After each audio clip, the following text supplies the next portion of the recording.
Halo sahabat inovasi semua di rumah, berjumpa lagi dengan saya Ika Oktavianti dari Studio Badan Penelitian dan Pengembangan Daerah Provinsi Sumatera Selatan dalam acara podcast One Day One Innovation. Satu hari, satu inovasi, tiada hari tanpa inovasi. Sahabat inovasi, saat ini inovasi menjadi sebuah keharusan dan dunia terus berubah sehingga kita harus tetap adaptif dan inovatif. Saat ini kami hadir untuk menginspirasi semua sahabat inovasi di rumah dalam acara One Day One Innovation. Sahabat inovasi, di Indonesia tanaman obat ini menjadi sudah lama menjadi terkenal ya sebagai dan dimanfaatkan oleh masyarakat untuk mengatasi berbagai penyakit. Nah, saat ini juga tanaman obat itu sudah menjadi sebuah usaha industri. Salah satu tanaman obat yang saat ini sudah diproduksi itu salah satunya dari tanaman jenis rimpang-rimpangan. Nah, telah hadir bersama kita salah satu inovator yang berhasil mengubah tanaman rimpang menjadi jamu instan berbasis ramah lingkungan atau Go Green dan dengan konsep reuse. Selamat datang Ibu Mary Ariantini SP di studio Balitbangda kita. Apa kabar Ibu? Baik, alhamdulillah ya. Jadi kesibukannya saat ini apa Bu? Saya kebenaran sebagai penyuluh di Dinas Pertanian. Oh, penyuluh. Kota Palembang. Oke. Ya, jadi kalau kita lihat di depan ini sudah ada produk-produk jamu ya Ibu. Ini katanya dari tanaman rimpang. Mungkin bisa dijelaskan Ibu apa yang melatar belakangi sehingga inovasi ini bisa tercipta? Oke. Sebenarnya kalau kita berbicara tentang tanaman herbal, tanaman obat ini kan sudah sejak lama ini Mbak ya. Apalagi dari 2.500 tahun yang lalu, berabad-abad yang lalu, sebelum mengenal dengan adanya obat kimia kan seperti di Cina, di India, itu kan sudah mengenal dengan pengobatan herbal atau Ayurveda. Sedangkan di Indonesia sendiri potensi tanaman obat kita itu sangat besar Mbak, potensi berdasarkan data dari statistik bahwa tanaman biofarmaka atau tanaman obat yang tergolong sebagai tanaman obat itu ada 15 jenis. Termasuk salah satunya termasuk beberapa rimpang-rimpangan itu seperti kencur, kunyit, lengkuas, ataupun temulawak itu termasuk dalam tanaman biofarmaka. Tanaman biofarmaka itu maksudnya tanaman yang berpotensi mempunyai khasiat obat. Khasiat obat. Ya. Kalau untuk kita sendiri di penyuluhan Mbak ya, seperti saya membina kelompok tani itu sudah cukup lama. Dari 2009 saya berkecimpung di tanaman pekarangan, khususnya juga di tanaman obat-obatan toga. Ini kan dekat sekali dengan ibu-ibu rumah tangga kan, ibu-ibu PKK ataupun kelompok wanita tani. Jadi di mana selama ini yang taunya tanaman rimpang itu cuma untuk bumbu dapur, untuk campuran penyedap makanan atau minuman. Jadi bagaimana sih supaya praktis kita gunain kan? Kalau dulu kita kenalnya dengan jamu tradisional, jamu gendong, embok-embok jamu kayak gitu kan ya. Tapi sekarang kalau kita mau lebih praktis gimana? Kalau kepengen jamu kita tinggal seduh. Akhirnya berdasarkan saya membaca manfaat dari jurnal penelitian yang sudah ada, khasiat yang terkandung di dalam tanaman obat itu ternyata cukup baik. Misalnya saja jahe, zingerolnya itu yang untuk sebagai antiinflasi, sebagai antioksidan. Ternyata kenapa sih kalau tidak kita manfaatkan untuk minuman sehari-hari kayak gitu kan? Jadi sahabat inovasi ini bermulanya dari lihat sulitnya kita mengolah tanaman menjadi sebuah jamu gitu, sehingga saat ini diproduksi tanaman rimpang yang jamu dalam bentuk instan ya, jadi bisa langsung diseduh gitu ya. Iya, kalau secara pribadi ini Mbak ya, yang melatar belakang ini karena sebagai saya pribadi sendiri, karena saya ini nggak bisa makan obat kimia Mbak. Oh gitu, jadi dari pengalaman pribadi ya. Herbal dari 2014 itu berkecimpung di tanaman obat-obatan, bukan hanya saja rimpang, tetapi tanaman herba maupun buah-buahan maupun kulit kayu gitu. Jadi gimana sih tanaman itu bisa berkhasiat obat kalau tidak kita cobakan sendiri. Jadi saya itu juga punya penderita penyakit mah kan kayak gitu. Kalau dulu kemarin, jadi akhirnya saya cobain dengan kunyit. Ternyata teman-teman terdekat dari mulut ke mulut juga 2014. Jadi saya bilang kayak gini, kalau kalian mau coba, ayo. Karena ini bukan penelitian saya juga, bukan latar belakang orang kesehatan kan kayak gitu kan. Jadi ternyata dari 2014 itu ternyata cocok. Jadi dari teman terdekat, Met pesen ini.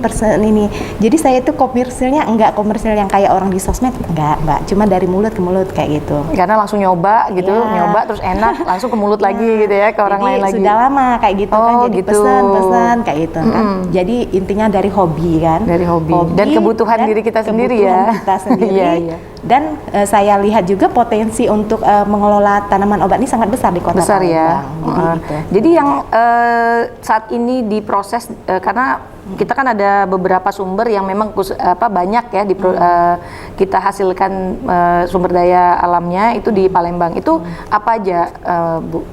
Kalau kita sendiri untuk di kelompok tani kita banyak jahe ya, lengkuas.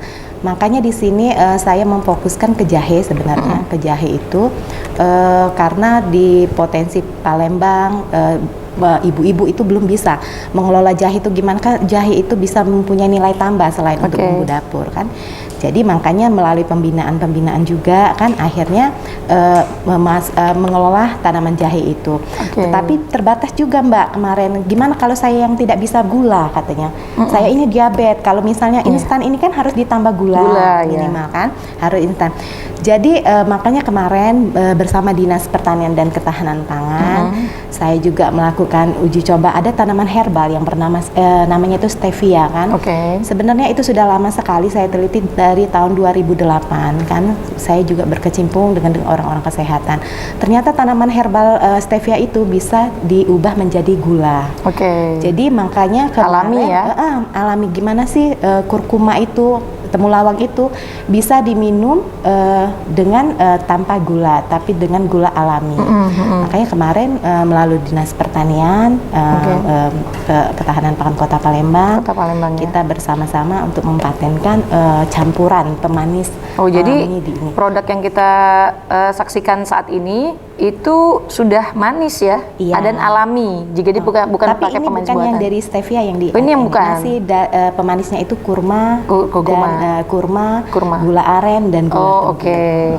Jadi mungkin bisa lebih dijelaskan kalau kita berbasis ramah lingkungannya itu dari segi mananya kalau pembuatan jamu instan itu? Kalau jamu ini kan biasanya kan ada limbah nih Mbak ya. Ada limbah. Jadi gimana sih supaya kita itu tanpa ada buangan limbah sama sekali, tidak mengganggu tetangga dan tidak mengotori lingkungan sekitarnya. Sedangkan di tanaman rimpangan itu sendiri kita tahu khasiatnya. Ternyata untuk seperti di temulawak itu kan karbohidratnya itu 79%, di jahe itu 80%. Makanya dari sisa pengolahan limbah itu nantinya akan kita buat untuk pupuk tanaman. Jadi proses sampai akhir itu akhirnya tidak menjadikan limbah ya, tetapi kita manfaatkan lagi untuk jadi pupuk. Jadi reuse, kita gunakan kembali tapi dalam bentuk proses yang berbeda. Jadi beda lagi prosesnya. Tetapi saat ini intinya produksi jamu instan ini memang berbasis go green dan reuse, tetapi proses go green dan reuse-nya itu berbeda lagi sistemnya gitu ya. Baik sahabat inovasi semua di rumah, menarik sekali ya bagaimana kita melihat pengolahan tanaman rimpang menjadi jamu instan yang berkhasiat.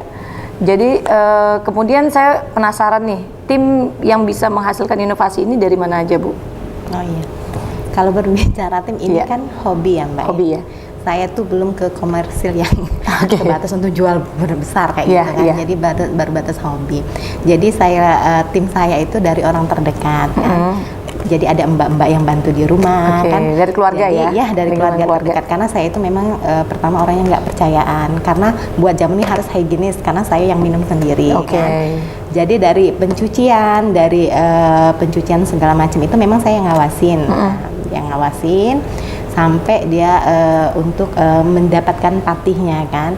Tapi pada saat eksekusi pengolahan untuk menjadi jamu itu saya sendiri yang turun itu. Iya.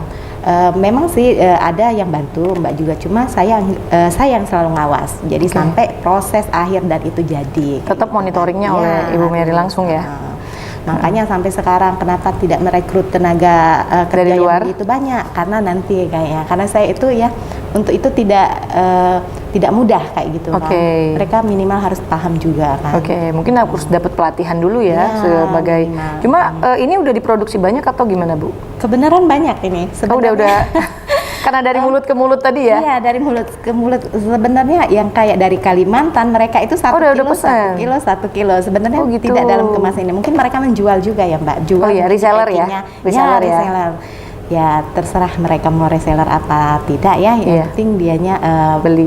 Order ke sini dalam bentuk 1 kilo kayak gitu kan. Sebenarnya itu sudah lama dan saya juga tidak berbicara merek kan produksi karena itu cuma sebatas hobi.